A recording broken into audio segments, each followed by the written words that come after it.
우리가 신앙생활을 하면 약해지는 걸까요? 강해지는 걸까요? 어떻습니까? 신앙생활을 하면 약해집니까? 강해집니까? 처음 신앙생활 때 우리의 모습과 지금 우리 신앙생활의 모습을 비교할 때에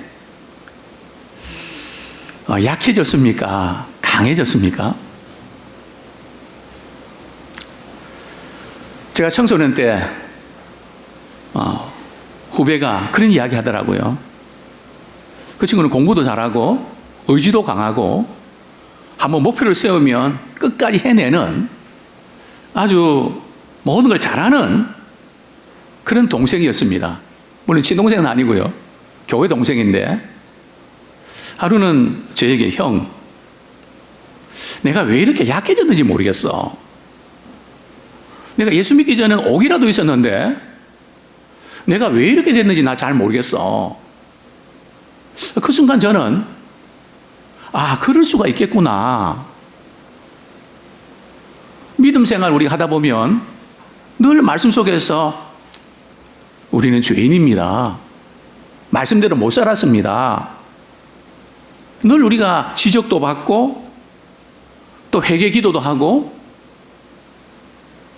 늘 그러다 보니까 이전에 예수 믿었을 때에 그 오기도 다 사라져 버리고 약함만 남아있는, 힘도 없고 어쩔 줄 모르는 그런 상태에서 우리가 오래 머물고 있지 않는가. 오늘 좀 그 문제를 조금 다루고 싶습니다.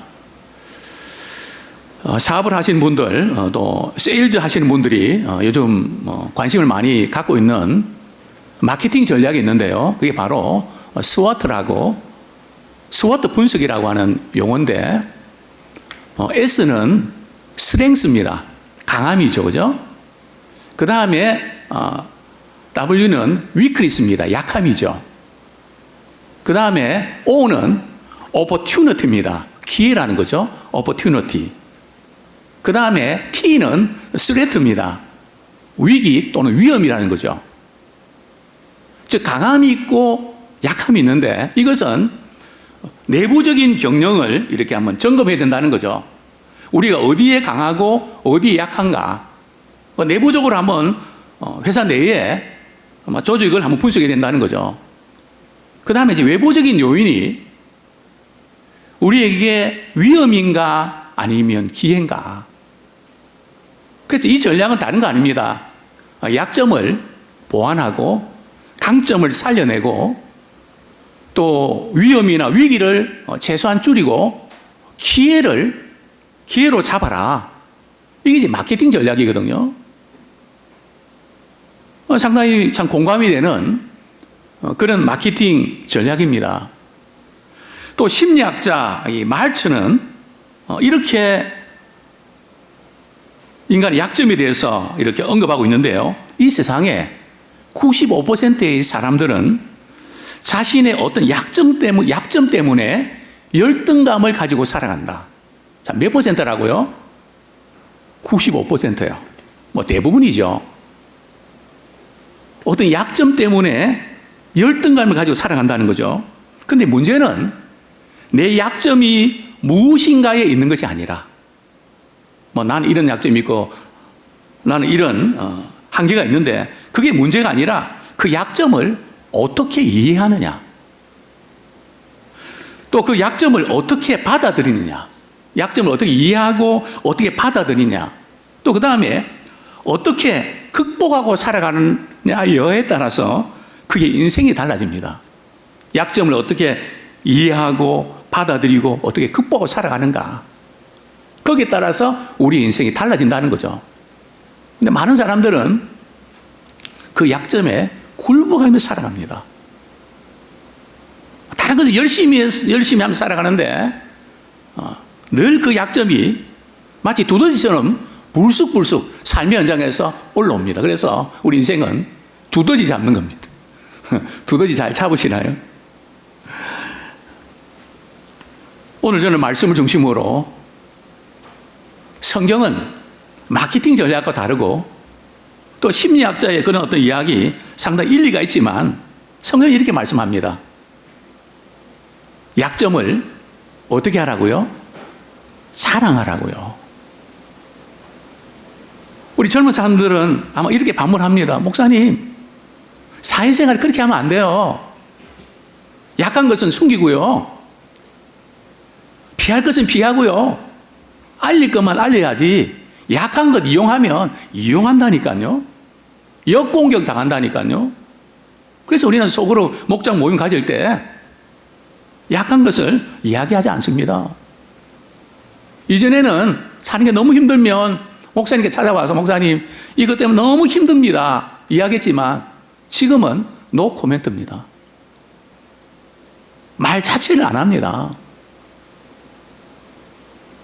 평생을 자신의 약점 때문에 불행하게 생각하면서 우울하게 보내는 사람들이 의외로 많이 있습니다. 성경은 이렇게 말씀합니다. 과연 자기 자신을 자랑하는 것이 괜찮은 걸까요? 다른 사람들이 다 그렇게 하는데 정말 그 자기 자신을 자랑하는 것이 행복한 걸까요? 성경은 이렇게 말씀합니다. 이 세상 사람들은 살아가는 삶의 방식이 있는데요. 우리 요한 1서 우리 한번 보겠습니다. 우리 요한 1서 2장 16절 요한 1서 2장 16절 제가 읽어드리겠습니다. 이는 세상에 있는 모든 것이 육신의 정욕과 안목의 정욕과 이생의 자랑이니 다 아버지께로부터 온 것이 아니요 세상으로부터 온 것이라. 이 세상 사람들이 추구하는 삶의 방식 중에 하나가 뭐라고요? 이생의 자랑이다. 이 세상 사람들이 추구하는 삶의 방식은 자랑거리 만들기 위해서 그렇게 애를 쓰지 않습니까? 자식들 자랑하고 성공을 자랑하고 차를 자랑하고 주택을 자랑하고 뭔가 자랑하고 싶어서 못 견디는. 한 번은 택시를 탔습니다. 제가 뒤에 앉았고요.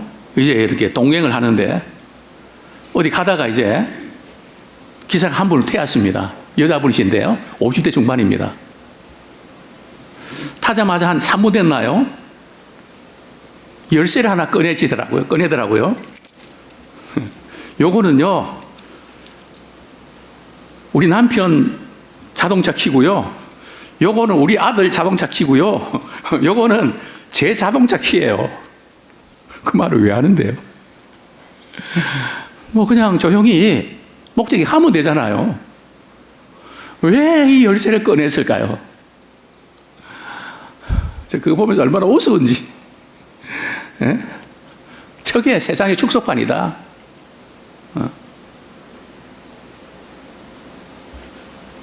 어떤 사람은 세상에 자랑할 거리 없어서 불행해지고 어떤 사람은 세상에 자랑할 거리 유지한다고 불행해지는 그거 아닙니까? 연예인들, 부자들, 성공한 사람들 계속 뭔가 개발하고 히트를 쳐야 되는데 한계가 오는 겁니다. 유지하기 힘든 겁니다.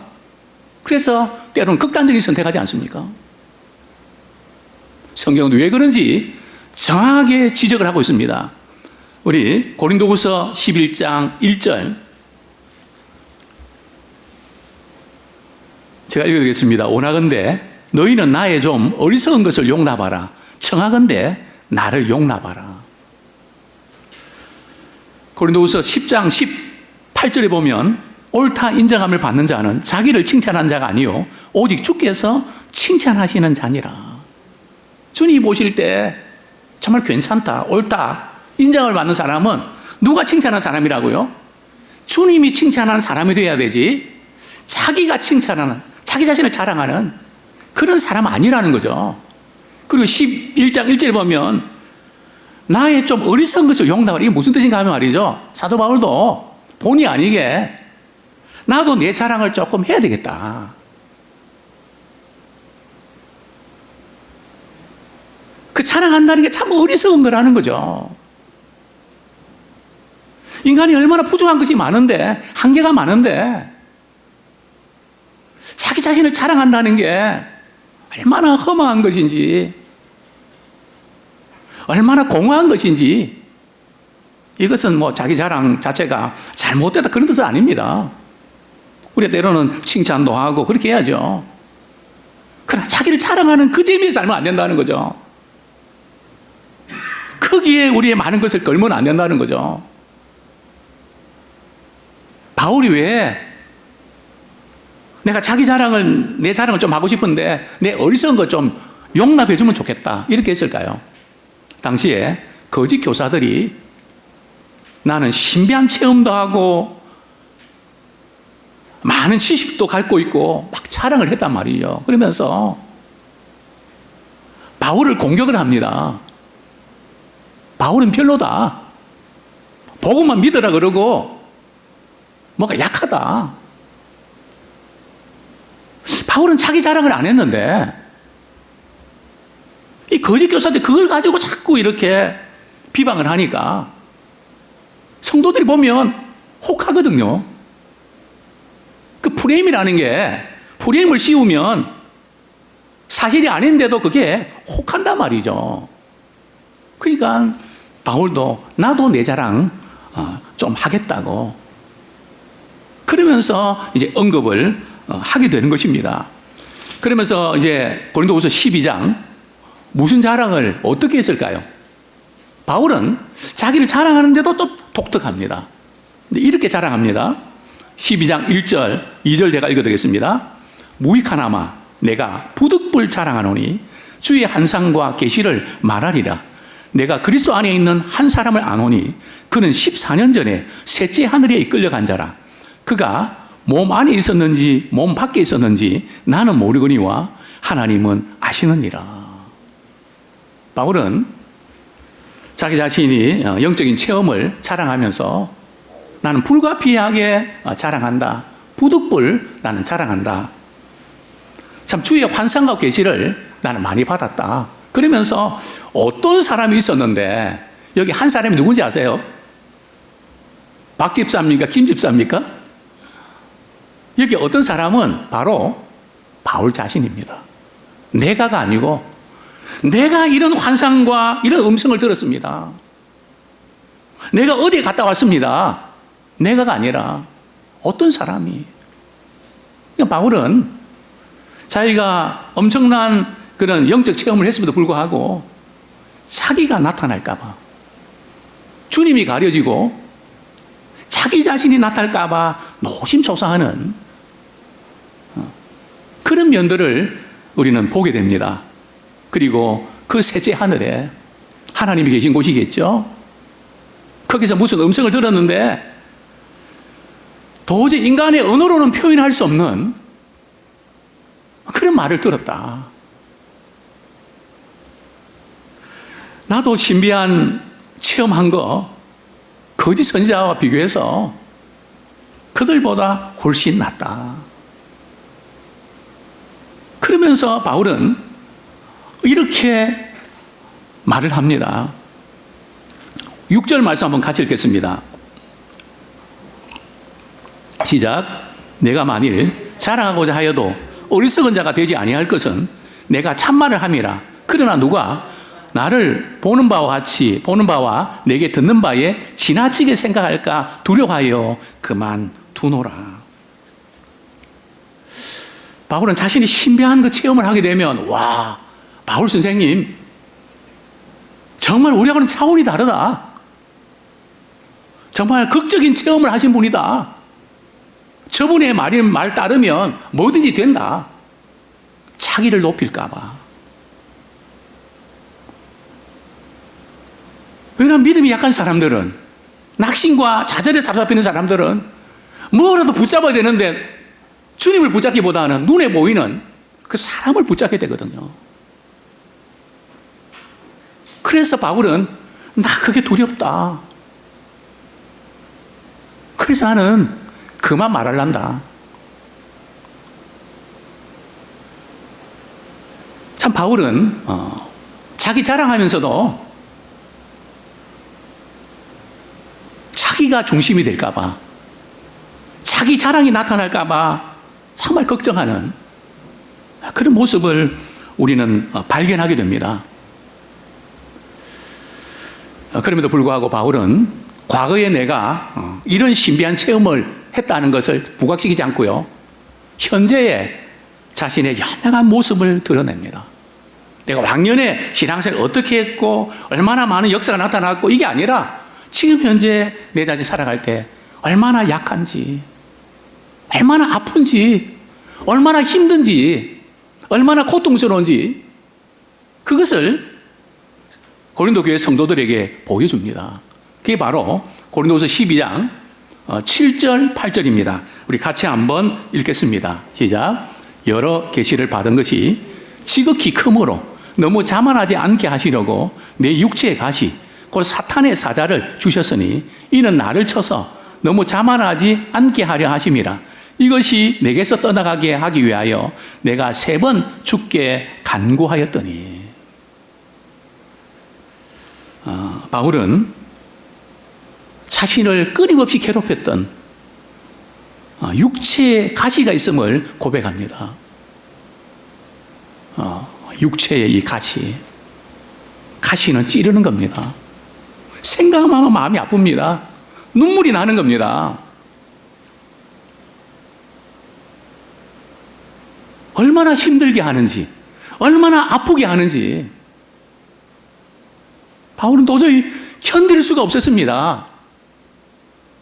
그래서 바울은 하나님께 기도합니다. 몇 번씩이나요? 3번씩이나.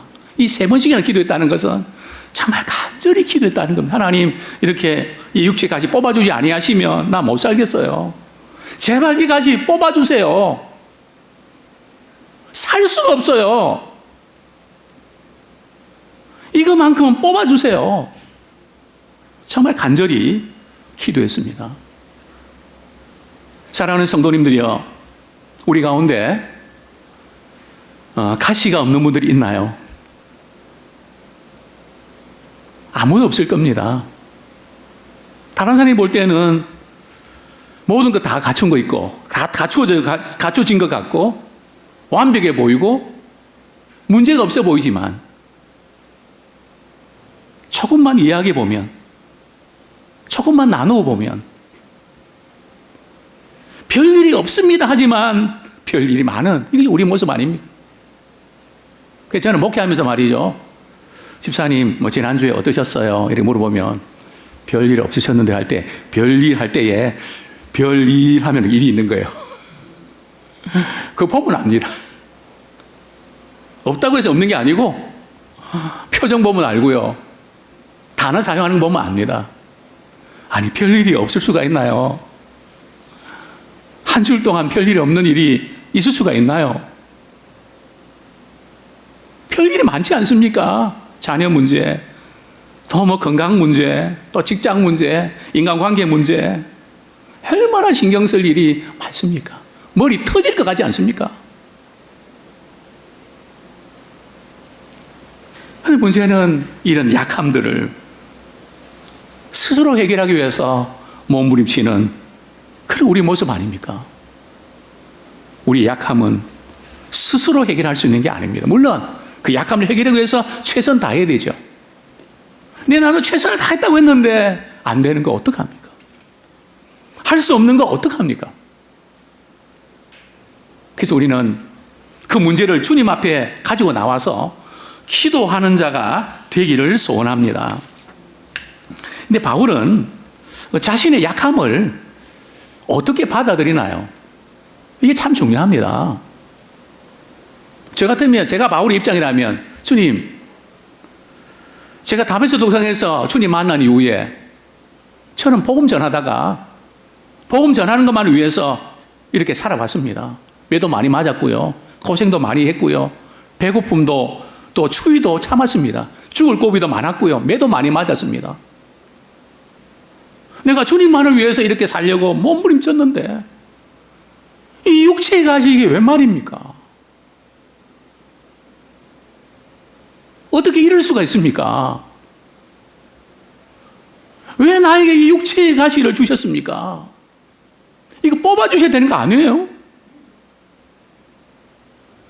아마 그렇게 반문할 수 있었을 겁니다. 근데 바울은 약함을 다르게 받아들입니다. 우리는 어떻게 받아들입니까? 내가 이렇게 약해진 것은 누구 때문이야? 누구 때문에 내가 이렇게 된 거라고? 남편 잘 만났으면, 아내 잘 만났으면, 부모 잘 만났으면 내가 이 고생 안 한다고.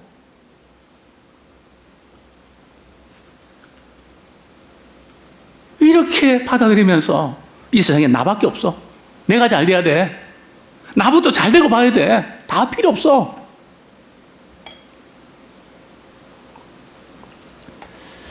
그런 쪽으로 혹시 가고 있지는 않은지 모르겠습니다. 바울은 이렇게 약함을 받아들입니다. 7절 제가 다시 한번 읽어드립니다. 여러 계시를 받은 것이 지극히 크므로 너무 자만하지 않게 하시려고. 내가 영적으로 많은 체험을 하니까 자만하지 않게 위해서 하나님께서 가시를 주셨다는 거죠. 사단의 가시, 사단의 사자. 이 내 육체의 이 가시를 사단이 공격하는데 하나님께서 허락하셨다는 거죠. 그래서 하나님께 내 가시를 주신 것은 너무 어떻게 하지 않기 위해서요? 너무 자만하지 않기 위해서. 너무 교만하지 않게 하기 위해서. 우리는 믿음이 있다고 하지만 조금만 기분이 업되면 자만해질 수밖에 없거든요. 바울도 예의는 아니었습니다. 그래서 이 육체의 가시로 겸손하기 위해서 주셨다는 거죠. 그렇게 받아들입니다. 그러나 육체의 가시는 그렇게 믿음으로 받아들이지만 아프긴 아프잖아요. 힘들기는 힘들잖아요. 힘든 거는 힘들잖아요. 그래서 기도한 겁니다. 해결해 달라고요. 뭐 당연하지 않겠습니까? 바울이 기도 응답 받았을까요? 못 받았을까요? 받았습니까? 못 받았습니까? 이게 받은 겁니까? 못 받은 겁니까? 우리 한번 볼까요? 9절 말씀 같이 한번 읽겠습니다. 시작. 나에게 이르시기를 내 은혜가 내게 족하도다. 이는 내 능력이 약한 데서 온전하여짐이라 하신지라. 그러므로 도리어 크게 기뻐함으로 나의 여러 약한 것들에 대하여 자랑하리니 이는 그리스도의 능력이 내게 머물게 하려 함이라. 자, 응답 받은 겁니까? 못 받은 겁니까? 예스입니까? 노입니까? 아니면 글쎄입니까? 메이비입니까? 응답 받았습니다. 그런데 바울이 원하는 응답 받았나요? 바울이 원하는 응답 받은 건 아닙니다. 주님이 원하시는 응답을 주셨습니다. 많은 사람들이 내가 원하는 응답만을 받아야 된다고 고집합니다. 물론 그럴 수가 있죠. 그러나 어떤 때는 주님이 주시는 응답을 아멘으로 받아들인 자가 되기를 원합니다. 그런데 예수님께서 바울에게 뭐라고 말씀하시죠? 내 은혜가 내게 족하도다. 그 육체 가시를 뽑아주겠다는 말씀일까요? 육체 가시 있는 채로 살아라. 그런 말씀일까요? 뭐 딱 보면 알죠, 그죠? 내 은혜가 내게 족하다. 그 의미는 육체 가시 있는 채로 살아라는 거 아닙니까? 문제 해결이 안 됐는데 은혜가 족하다고요? 내가 원하는 대로 해결이 안 됐는데도 하나님이 내게 주신 은혜가 족합니까? 여기에 우리의 갈등이 있는 겁니다.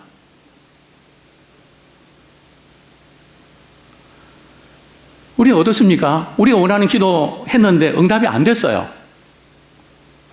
근데 주님께서 오셔서 아무개야 내 은혜가 내게 족하다. 그렇게 말씀하시면 우리는 어떻게 받아들일 것 같습니까?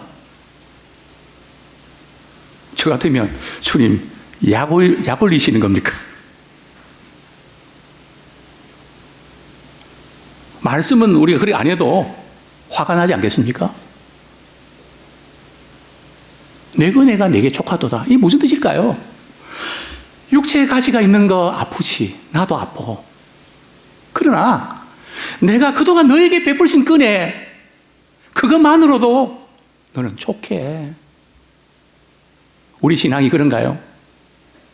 내가 원했던 간절히 기도했던 그것이 해결 안 됐는데도 내 은혜가 내게 족하다고 주님 말씀하실 때, 그렇습니다, 주님. 이전에 하나님 베풀어 주신 그 은혜 너무 컸습니다. 왜 나 같은 사람을 사랑해 주셨습니까? 왜 나 같은 사람을 구원해 주셨습니까? 그 은혜와 그 사랑 돌아볼 때에 내 이 육체의 가시 극복할 수 있습니다. 바로 여기서부터 출발해야 됩니다. 우리 약함이 해결돼야만 내가 행복할 수 있다는 거, 크게 초점 맞추지 마십시오. 이미 베푸르신 그 은혜에 대해서 촉할 때에, 아니 하나님 그분이 내 인생에 촉할 때에 하나님께서는 일하십니다. 너무나 많은 분들이 자신의 약점 때문에 불행으로 몰고 갑니다. 내 인생은 그렇게 생겨먹었다니까, 팔자가 그렇다니까, 나는 이것 때문에 그늘진 가운데 우울한 가운데 살 수밖에 없어. 이것이 해결되지 않고는 내 삶은 달라질 수 없다고. 그렇습니까? 내 은혜가 내게 족하다. 주님이 그렇게 진단하지 않습니까? 내 은혜가 내게 족하다. 이것을 우리가 아멘으로 받아들인 자 되기 원합니다. 약함이 있음에도 불구하고 말입니다. 저는 두 가지 도전해드리고 싶은데요. 첫 번째는 당신의 약함을 그대로 받아들이는 것이 복입니다. 약함을 그대로 받아들이라고요. 해결되면 안 될까요?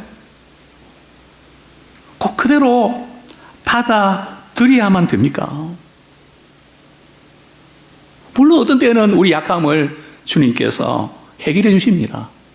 그러나 어떤 경우는 해결해 주시지 않는 경우도 종종 있습니다.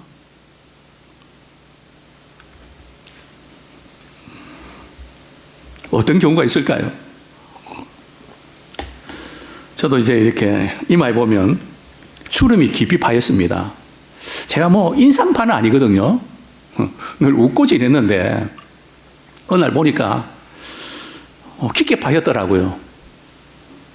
그래서 저녁 기도 때 제가 마사지를 합니다. 하면서 기도하고, 하나님, 이 주름은 없어질지어다! 찌어다! 없어졌을까요? 안 없어졌을까요? 집에 가서 보면 그대로 있더라고요. 저는 믿음으로 기도했는데. 그래서 주름 있는 분들 뭐 그냥 성형수술 안 하고 딱 만지기만 하면 딱 있는 그대로 살아. 그 해결하지 말고 그대로 살아. 다른 은혜가 크잖아.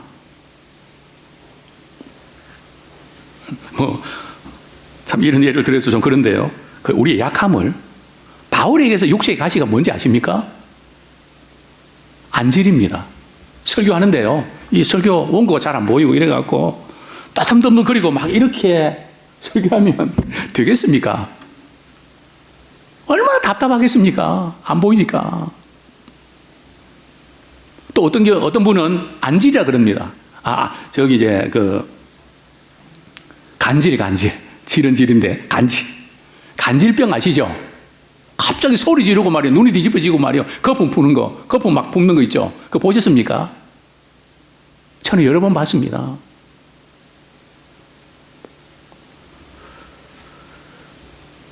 정말 그 부모가 그 자녀의 그 모습 보면서 얼마나 마음 아프고 우는지, 아빠 엄마가 다 우는, 목사님, 전도사님 어떻게 좀 안 될까요?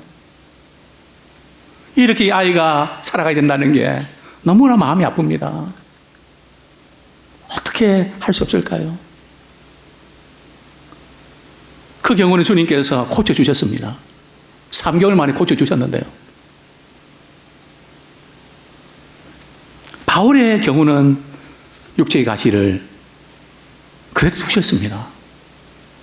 참 바울이 선교사역하고 이러는데 얼마나 핸디캡이 됩니까?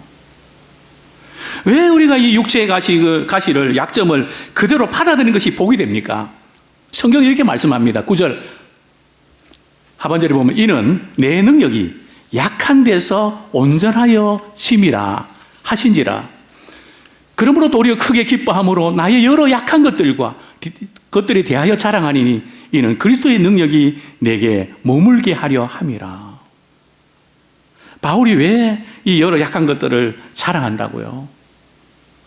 약한 것들을 자랑하면 그리스도의 능력 안에서 온전해지는, 부족함 때문에, 상처 때문에, 아픔 때문에 이것이 축복의 통로가 된다는 겁니다.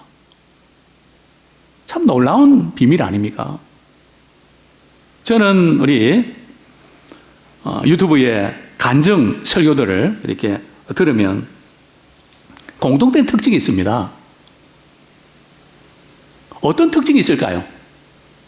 모든 사람들이 한 가지 이상의 그런 육체의 가시가 있다는 겁니다.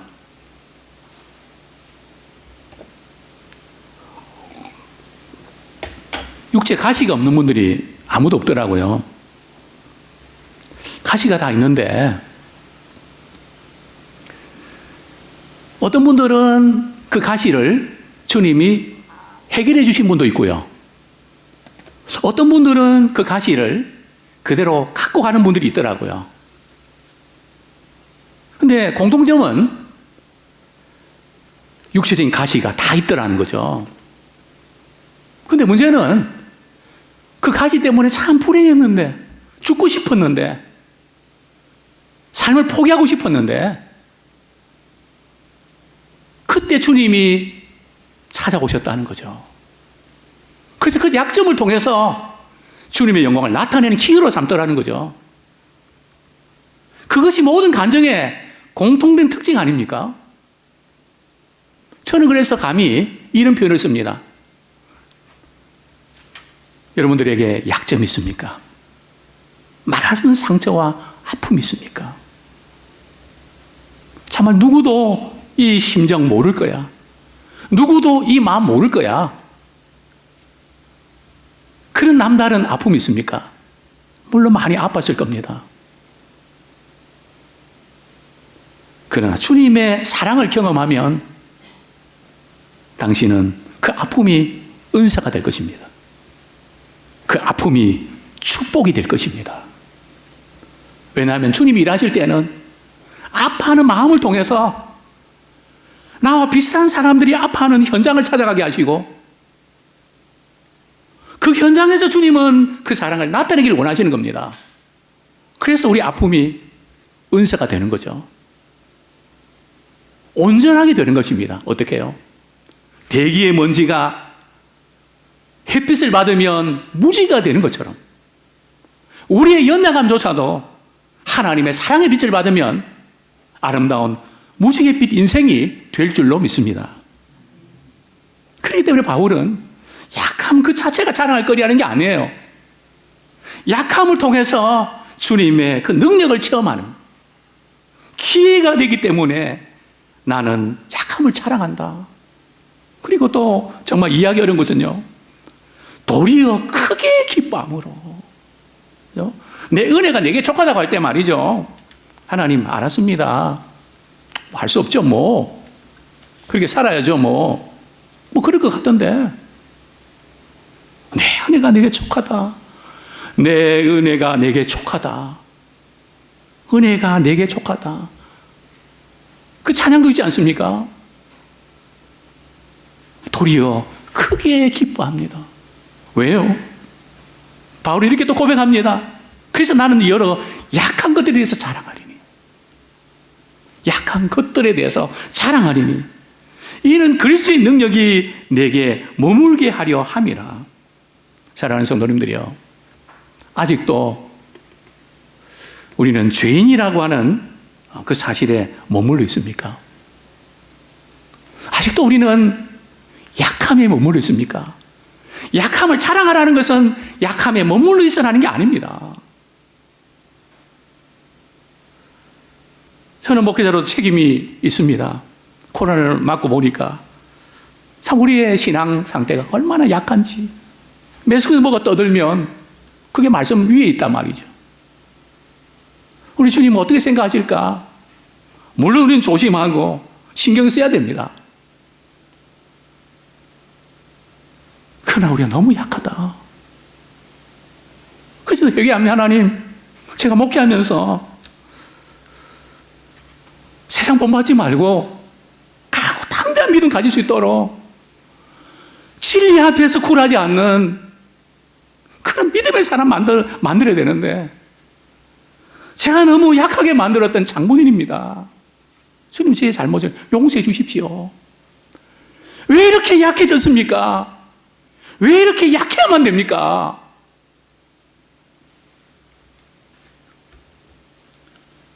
물론 우리는 죄인입니다. 그러나 우리는 그 죄인의 상태에서 머물러 있으면 안 됩니다. 에베소서 2장 이렇게 말씀합니다. 2장 1절부터 7절에 보면 우리는 이전에 허물과 죄로 죽었고 육체의 욕심대로 살았던 본질상 진노의 자녀였습니다. 그러나 국률에 풍성하신 하나님이 우리를 사랑하신 큰 사랑을 인하여 은혜로 구원을 받았습니다. 그래서 이제는 우리는 그 은혜의 지극히 풍성함을 여러 세대에 나타나게 하셨습니다. 우리가 과거에 죄인이었고 진노에 사는 거 맞습니다. 그러나 은혜로 우리는 구원받았습니다. 우리가 전해야 될 것은 하나님께서 우리에게 베푸신 은혜를 나타내는 겁니다. 내 약함에 묶여있는 것이 아닙니다.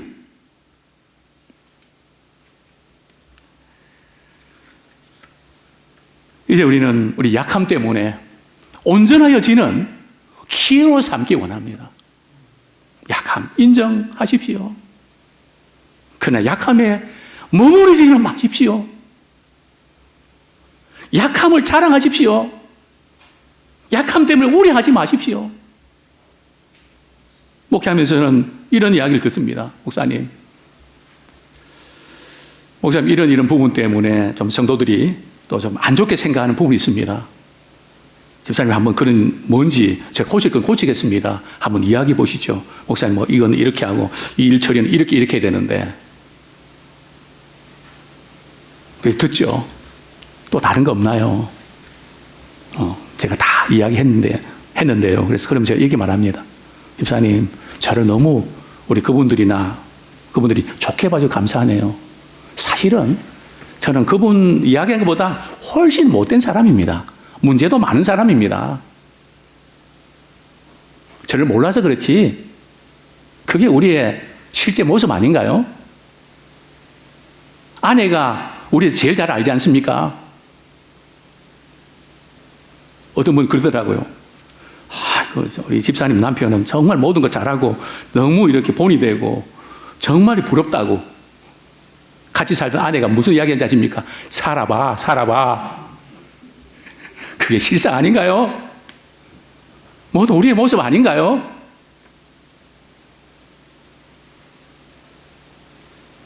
그 약점 누가 이야기한다고 상처받고 물론 그럴 수 있습니다.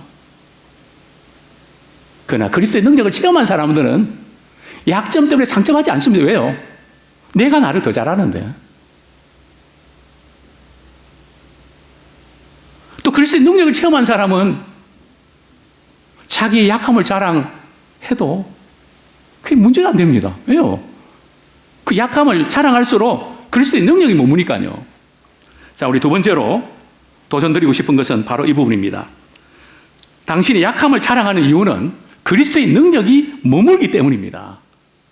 이는 그리스도의 능력이 내게 머물게 하려 함이라.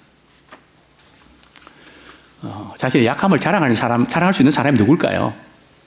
그리스도의 능력을 경험한 사람입니다. 그리스도의 능력을 경험한 사람은 자신의 약함을 이야기를 합니다. 왜 이야기하는가요? 약점인데. 그 약점을 통해서 그리스도의 능력이 나타났기 때문입니다. 바울도 이렇게 고백합니다. 고린도후서에서 정말 나는 살 소망까지 끊어졌고 많이 맞았고 모욕도 당하고 멸시도 당했고 정말 그렇게 사는 것이 힘들었습니다. 자, 고린도후서 1장 8절 9절 목회하면서 자신이 겪었던 수많은 아픔들 그냥 이렇게 묶어서 쭉 이야기하는데요. 이렇게 고백합니다. 고린도후서 1장 8절 9절 힘에 겹도록 심한 고난을 당하여 살 소망까지 끊어지고 우리는 우리 자신이 사형선고를 받은 줄 알았으니 이는 우리로 하여금 자기를 의지하지 말고 오직 죽은 자를 다시 살리시는 하나님만 의지하게 하려 함이라. 정말 살 소망까지 끊어지는 이래 살아서 뭐 하겠나. 뭐 다른 것 때문에 이렇게 바울이 힘들어하는 것이 아니라 복음 전하다가 말이죠. 또 바울이 약해진 것은 자기가 잘못해서 약해진 게 아니고요. 내가 그리스도를 위해서 이렇게 살았는데도 이런 약함이 왔습니다. 그게 바로 10절에 보면 그러므로 내가 그리스도를 위하여 약한 것들 12장 그리스도를 위하여 주님 때문에 살았는데도 약함이 생긴다는 거, 손해보는 게 생긴다는 거죠. 마음 아픈 게 생긴다는 거죠.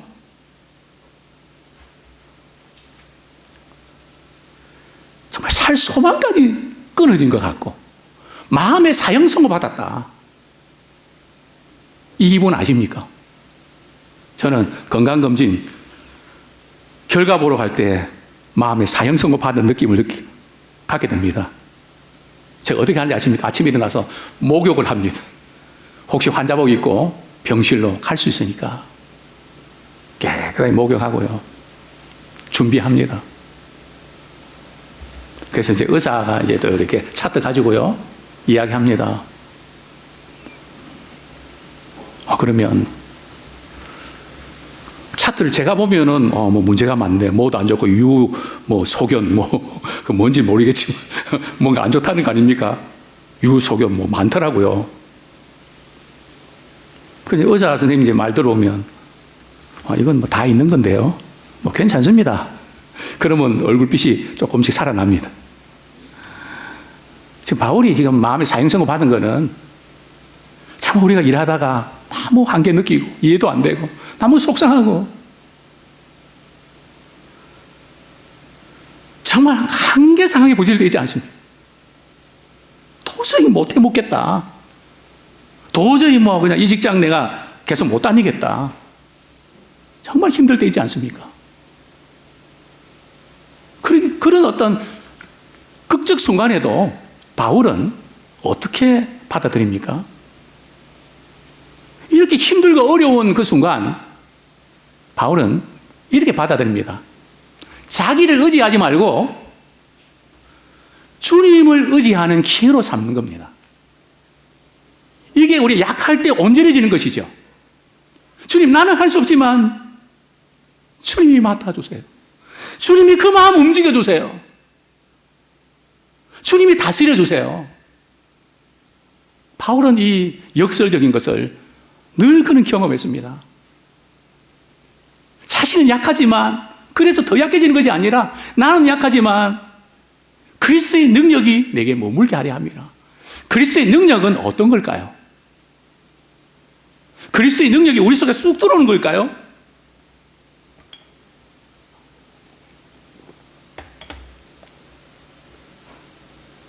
배터리 충전하는 것처럼 말이죠. 차지하면 어떤 충전되는 걸까요? 그리스도의 능력이 머문다니 도대체 뭘까요? 우리 갈라디아서 2장 말씀 우리 같이 한번 읽겠습니다. 갈라디아서 2장 20절 내가 그리스도와 함께 십자가에 못 박혔나니 그런즉 이제는 내가 산 것이 아니요 오직 내 안에 그리스도께서 사신 것이나 이제 내가 육체 가운데 사는 것은 나를 사랑하사 나를 위하여 자기 자신을 버리신 하나님의 아들을 믿는 믿음 안에서 사는 것이라. 그리스도의 능력이 뭘까요? 사랑의 능력입니다. 십자가 사랑의 능력입니다. 나를 사랑하사 나를 위해서 생명까지 내어주셨던 그 사랑. 많은 상처와 아픔을 가진 분들이 어떻게 일어납니까? 아무개야. 그때 많이 힘들지. 버림받았지. 고독하지. 불안하지. 내가 그 마음 안다. 내가 너를 사랑한다. 너는 내가 보기에 존귀한 자다. 낙심하지 마라. 두려워하지 마라. 내가 너와 함께한다. 어느 저명한 소아과 전문의가 체중 미달에 연약한 어린아이를 치료하는 특별한 방법을 알고 있었습니다. 병원에서 회전할 때 이 아이의 기록표를 이렇게 발견하면 이렇게 처방을 썼습니다. 어쩔 수 없이 이런 처방을 썼다고 하는데요. 이 아기는 3시간마다 사랑을 받아야 함. 이 아기는 3시간마다 사랑을 받아야 함. 애정이 필요한 것이, 사랑이 필요한 것이 아이뿐일까요? 의사들은 공통적으로 말합니다. 신체적인 질병을 앓고 있는 사람의 특징은 3가지가 있는데요. 대부분 불안감, 고독감, 버림받았다는 느낌에서 기인한다는 거죠.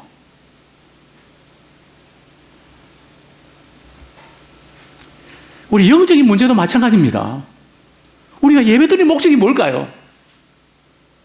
문제와 상황에 매여서 나는 왜 이럴까 하는 이런 우리에게 주님은 말씀을 통해서, 성령을 통해서 내가 너를 사랑한다.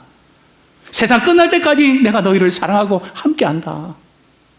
주님의 사랑이 들어오는 겁니다. 정말 주님의 사랑을 경험한 사람은 약함을 자랑할 수 있습니다. 왜요? 그 약함이 주님의 사랑을 경험하게 되는 통로가 있으니까요. 그래서 우리는 약할 때마다 주님의 사랑을 경험할 때 그리스도의 능력이 머무는 것입니다. 아무쪼록 우리는 그리스도의 능력 안에서 약함도 자랑하고 또 약한 가운데 고통받는 수많은 사람들에게 하나님의 크신 은혜를 증가하는, 그래서 그분들도 회복되는 놀라운 축복의 통로로 쓰임받기 원합니다. 약함에 굴복되지 마십시오. 약함을 통해서 그리스도의 능력이 머무는 사랑의 능력을 경험하는 기회가 되기를 소원합니다. 이제 우리 말씀 붙잡고 회개와 결단을 드리겠습니다. 약한 것을 숨기고 누가 약간 건드린다고 발끈하고 마음 상했던, 이제는 그러실 필요 없습니다. 주님 앞에 나와서 주님 이것 때문에 힘듭니다. 내 힘으로 할 수 없습니다. 주님 앞에 기도하십시오. 많은 경우는 주님께서 해결해 주십니다. 그러나 어떤 경우는 그래 힘들지만 그것이 안고 그리스도의 능력의 통로로 쓰임 받으면 안 되겠니? 주님은 그렇게 말씀할 수 있습니다. 어떤 경우든 약하면서 더 약해지는 자가 아니라 약할 그때에 곧 강해지는 그런 기회로 삼게 해달라고 한번 회개와 결단의 기도드리겠습니다. 하나님, 부족하고 연약한 저희들을 무식한 이처럼 사랑해 주셔서 오늘도 은혜 보좌 앞에 나와 찬양하며 경배하며 하나님께 나가게 해주시니 감사합니다. 성령 하나님, 오늘도 우리에게 말씀을 통하여 찾아오시고 우리의 약함 때문에 불행해지고 우리의 약함 때문에 우울해지고 우리 약함 때문에 때로는 병이 왔습니까? 주님은 아십니다. 이제는 주님 앞에서 그 문제 해결하기 원합니다. 내 은혜가 내게 족하도다. 그 문제가 해결되면 너무 좋겠지만 때로는 그 가시를 안고 가야 된다 할지라도 정말 주님의 그 사랑 붙잡고 우리가 믿음으로 나가며 그리스도의 능력의 통로로 아름답게 쓰임받기를 원합니다. 주님, 새로운 한 주도 그리스도의 능력으로 승리하며 살게 하여 주시옵소서. 모든 것 주께 부탁합니다.